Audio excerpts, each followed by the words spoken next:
হ্যাঁ আয়শা বল। হ্যাঁ হ্যাঁ ভাইয়া, ওই মেয়েটা আমার ফ্রেন্ডের গ্রুপেই। তুই কি বলিস এগুলা?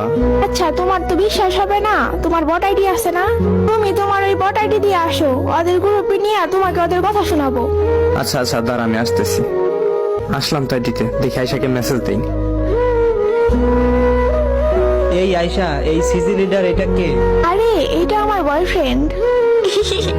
তোমার বয়ফ্রেন্ড তো ফকেননি, মাত্র 42 লেভেল। তো কি হইছে, ভালোবাসা লেভেল দিয়ে হয় না। হয়েছে হয়েছে থাক, আমার বয়ফ্রেন্ড 76 লেভেল। আর কয়টা ইভোগান আছে জানো? আমার বয়ফ্রেন্ডের কাছে কালেকশনের অভাব নাই। জান থাক না, বাদ দাও, আমার শরম করে। বলে লে লে লে লে, আমার বাবু তো শরম পাইছে। যা দুষ্টু। আজকে রাতে বুঝো মনি দুষ্টুমি। আচ্ছা হ্যালো আপি, আপনার এইরকম বয়ফ্রেন্ড কয়টা আছে? মানে কি, কে আপনি? আমাকে চিনতে হবে না, আপনি আমার প্রশ্নের জবাব দেন। তুমি? ওই জান, কে এটা? আর তুমি চিনো কিভাবে ওকে? আমি তোমার জানের আর একটা ভাতার। কি?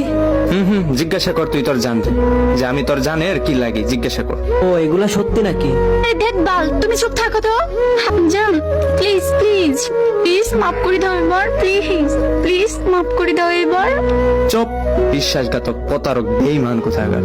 তোর মুখে আমার নাম উচ্চারণ করবি না, থাক তুই তোর ভাতার নিয়া। বাই। ভাই তোরা মেয়েদের কেমনে বিশ্বাস করবি?